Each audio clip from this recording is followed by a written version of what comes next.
you, Mr. Mateja, and let me welcome our stakeholders who have joined us for our REC meeting number 336, held today, the 12th of October. We will then proceed with the first item that we have on agenda for our open session, which is an agenda in relation to our petroleum pipeline regulation. And guide us with an introduction or with someone who's going to lead us on this particular submission. Thank you. Good morning, Chair and the submission will be introduced by Mr. Sintumule. Thank you, Chair. Good morning to REC members, management and colleagues. Today I will be presenting auto gas oil AGO cost allocation manual. The purpose is to require auto gas oil as CAM submitted in compliance with the requirements of the RRMs in terms of section 2.6.2 of the Gazetted RM Volume 1, to accept that each licensee is required to submit to NERSA a CAM for approval as soon as the RRM is approved for implementation and before the licensee makes its first filing of the regulatory financial reports.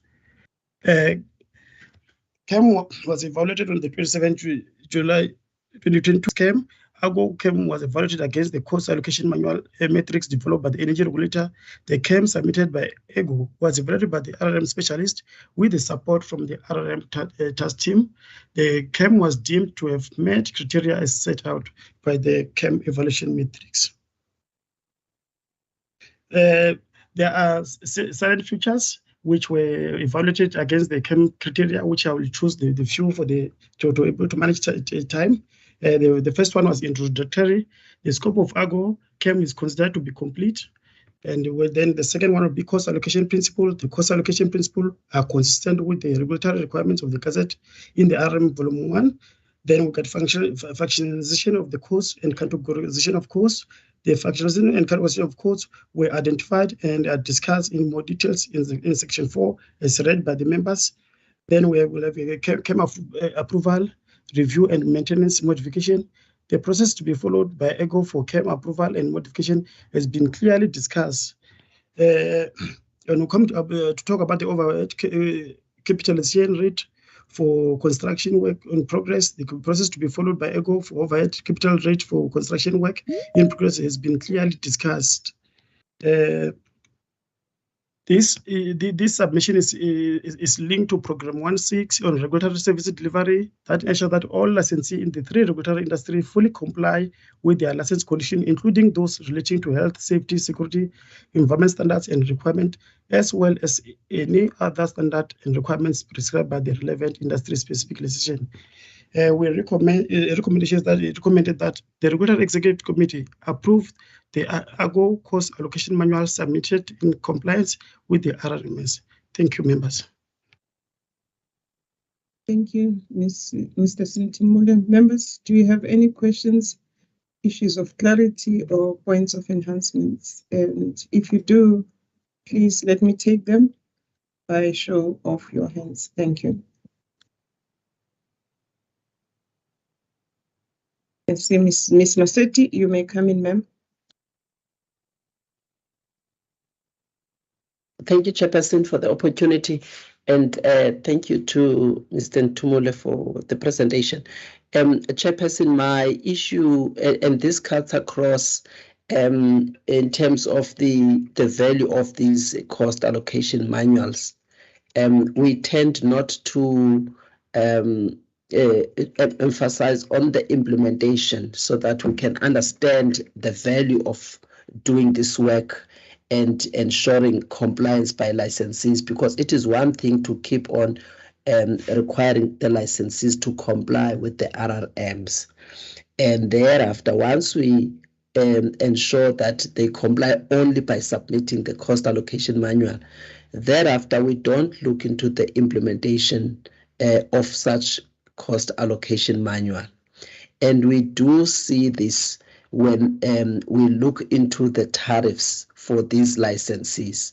There is no reference as to the manner in which the costs are supposed to be ascribed to the activities, even to the capex of these licensees. And even in this submission, we are not stating clearly how important this work is, and how are we going to see that we will achieve what is intended by requiring licensees to come up with cost allocation manuals. So my emphasis really is on the implementation, and that we should be able to see why we should actually spend time and also insisting to licensees that they must comply.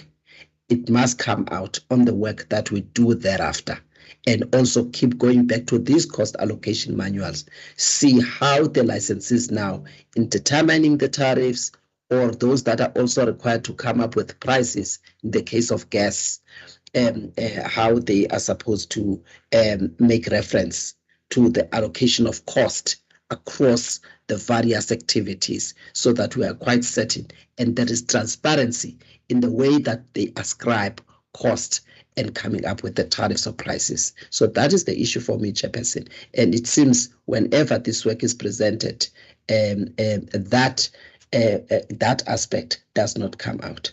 Thank you, Chair. Thank you very much, Ms. Masetti. I do not see any hand. Oh, I see Mr. Mkiza's hand is up as well. Mr. Excuse me. Excuse me. Mr. Mkiza, you may come in. Thanks. No, it's just a comment from my side to say that I'd just like to thank the recent work that the team is doing. I think the steering committee, as they call themselves, that committee that is looking at RRMs and associated therewith. And I hope that this will go a long way to ensuring that we do proper regulatory information management, and we're able to turn that information into intelligence, so that it can help in terms of more effective and efficient regulation of this sector, which is a matter also that is closely linked to what Madam Masetti has just said regarding getting mileage out of this process and honing it as we move along. So this is just my comment, and also requesting that this steering committee actually keeps working together to make sure that we are on a continuous improvement path. So thank you very much. Thank you, Mr. Mkize. I do not have anything to add. I take it that Ms. Masetti's point, it's a point of enhancement that the team needs to look into their work, and as well as to ensure that it is clearly indicated in the submission in terms of what is the value add that we are getting out of this in a very concise and clear manner in our submission. And to the team or steering team that is dealing with the work of the RRM, there you have it, words of encouragement from Ms. Mkiza to say that you are doing a good work, and there is room for improvement, as highlighted by Ms. Masetti. So let's proceed and take the contribution in a positive manner and improve. On that note, members, may I request that we go on to the recommendations. And as I said, I do not have my iPad. I'm struggling a bit. The recommendations, Ms. Harting, if you can just assist me on the page. I think it was paragraph 15 of the submission. I'm just trying to open it again from my side.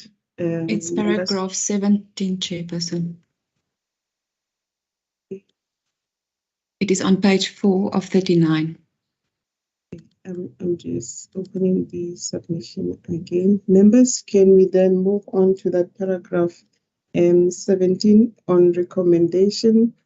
My computer is just hanging.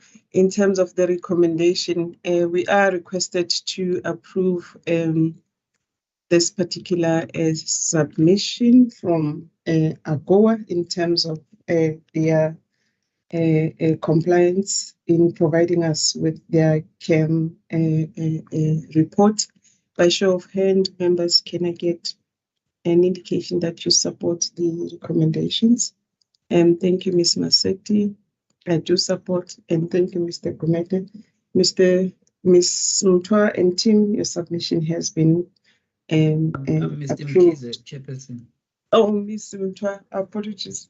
Mr. Mkize, not Mtwa, not Gumede. I had noted your approval, Mr. Mkize and Ms. Masetti, and I do support as well. And I was saying to Ms. Mutwa, thank you to her and her team. Their submission has been approved. We can now move on to the next item, which is on the registration of applications for generation facilities, which are 33 in total. And Ntatera Mkoka, guide us as to who is going to introduce the submission for us. Thank you. Thanks, Chairperson. Good morning, colleagues. Good morning, members. This submission will be presented by Mr. Mudau, Matoti Mudau. Thank you. Thank you, Chair. Thank you, Chair, and good morning, members and colleagues and everyone. The purpose of this submission is to request the Regulator Executive Committee to approve the 33 applications to register for the operation of generation facilities listed in Table 1 for generating electricity for own use, and approve the draft decision and reason for decision documents for each applicant. This submission is duly delegated to the authority of the REC according to the delegation matrix. The applicants qualify for registration under clause 3.1 of this notice. Of the notice. In addition, the applicants have complied with the registration requirements in that the 33 applicants have all paid the registration fee of 200. The 33 applicants have connection agreement with the licensed distributors. Recommendations. It is recommended that approve the 33 applications to register for the operation generation facilities listed in Table 1 for generating electricity for own use, and approve the draft decision and reason for decision documents for each applicant attached as Appendix D. Thank you, Chair.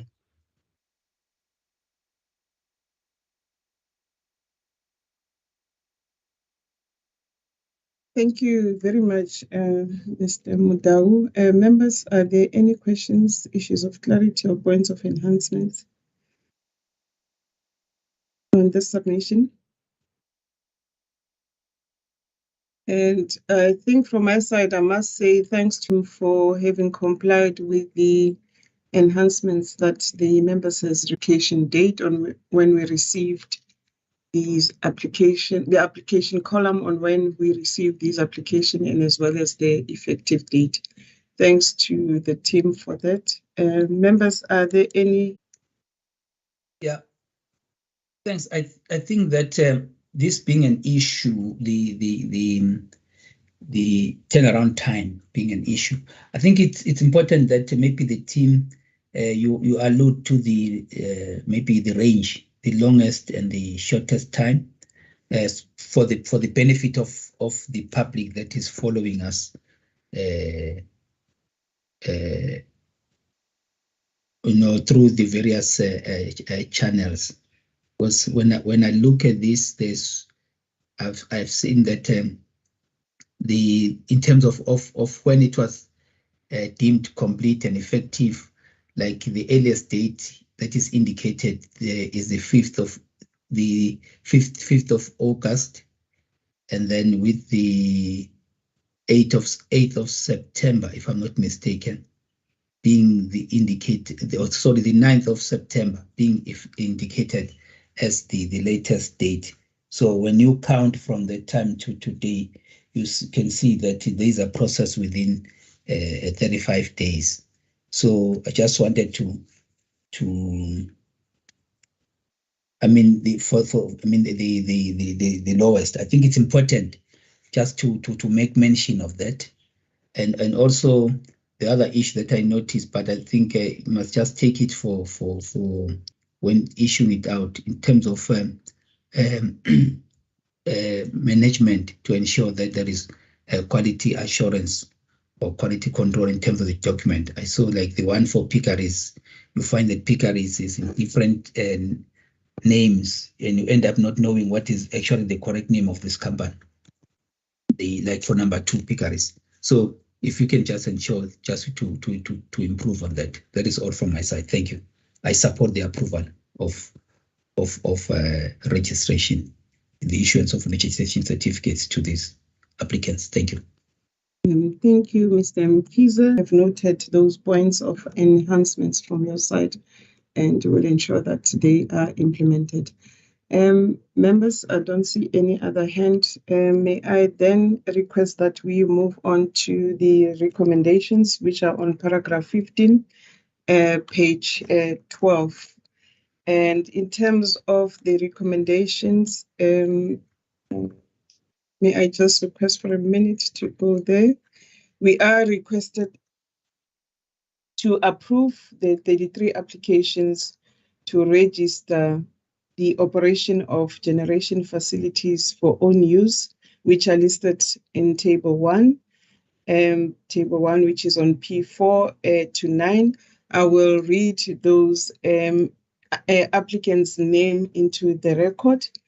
The second recommendation is that we approve the decision and reasons for decision document for each applicant as provided for in Appendix D. In terms of reading the applicant's name into the record,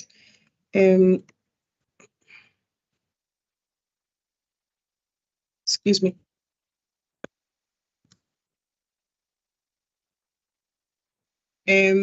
As I said, they're on P4 to P9. The first applicant is Andrew Skuman Jordan with a capacity of 0.235 solar PV, and it's in the Eastern Cape province. The second one is Bedcorp Properties Pty Ltd, 0.550 solar PV. It's in the Gauteng province. Braytex Tensilo Pty Ltd, 0.240 solar PV. It's in the Western Cape. The fourth applicant, it's Chemisat Pty Ltd, 0.150 solar PV. It's in Limpopo province. The fifth applicant, it's Christian Cornelius Fenter, 0.350 solar PV in the Free State. The next one, it's Daniel Salomon Van Wyk, 0.225 solar PV. It's in the Northern Cape. The next applicant, it's Denmark Estate Pty Ltd, 0.253 solar PV in the Free State province. Next one is Duon Galen Brewery Trust, 0.150 solar PV. It's in the Free State as well. The next applicant is Jonkman Sprite Mangoes Pty Ltd, 0.36 solar PV. It's in Limpopo province. The next applicant is JT Potgieter and Ciens Brewery 2022, 0.150. It's in the KZN province. The next applicant is KBS Piggery Pty Ltd, 0.110 solar PV in the Western Cape province. The next applicant is Lane Paradise Eindome Trust. Apologies for if I'm pronouncing that wrong. It's 0.110 solar PV in the Northwest province. The next applicant, it's Life Day Spa Pty Ltd, 0.135 solar PV. It's in Gauteng province. The next one, it's Lube Family Trust, 0.120 solar PV in the Northwest province. Next is Mahela Brewery Pty Ltd, 0.236 solar PV in Limpopo Province. The next applicant is Mobe Investment Ltd, Pty Ltd, 0.975 solar PV. It's in the Northern Cape Province. And the next one is Montague 2743 Pty Ltd, 0.150 solar PV in Gauteng Province. The next applicant, it's number 2, Piggeries Pty Ltd, 0.110 solar PV in the Western Cape. The next one, it's Pembone Properties Pty Ltd, 0.700 solar PV in Gauteng Province. Next applicant, it's Parento Limited Southgate Mall, 1.2 solar PV, and it's in the Gauteng Province. Scenic Pty Ltd, 0.350 solar PV, it's in the Free State Province. And Stale Walk Shopping Center Pty Ltd, 0.6 solar PV, it's in Limpopo Province. The next applicant, it's Tendale Brewery EDMS BPK, Lovedale Hayes, it's 0.200 solar PV in the Northern Cape. The next applicant, it's Tendale Brewery EDMS BPK Lovedale, and it's 0.200 solar PV in the Northern Cape. The next applicant, it's Tendale Brewery EDMS BPK Say Plus Net 0.200 solar PV in the Northern Cape Province. Tendale Brewery is the next applicant in Spitscope S1 0.200 solar PV, Northern Cape Province. The next applicant, it's Tendale Brewery, again in Temba Pomp 0.200 solar PV in the Northern Cape Province. The next applicant, it's Tibani Shopping Center Pty Ltd, 0.6 solar PV in Limpopo Province. The next applicant, it's Tue Refir Melkeray Pty Ltd, 0.10 solar PV, Western Cape Province. The next applicant, it's Woben WEC Project 1 Pty Ltd, 6.2, and it's wind technology, and it's in the Eastern Cape Province. The next applicant, it's 328 Weinberg Properties CC, 0.330 solar PV, and it's in the Eastern Cape Province. The next applicant, it's ZRG Brewery CC, 0.1656 solar PV in the Eastern Cape Province. Those colleagues are the 33 applicants for registration of generation facilities for own use. By show of hands, members, can I get an indication that you support the recommendation? Mr. Mkiza has already indicated, and I do support. And thank you, Ms. Masetti. Colleagues in ELR, your submission has been approved by members. On that note, we have come to the end of the open session of our REC meeting. And may I request the IT support to tell us if we have terminated the streaming. But before you do that, let me thank all the stakeholders that have joined us for this particular meeting. Thank you very much. The open session meeting is closed. Mr. Mataha, give me an indication.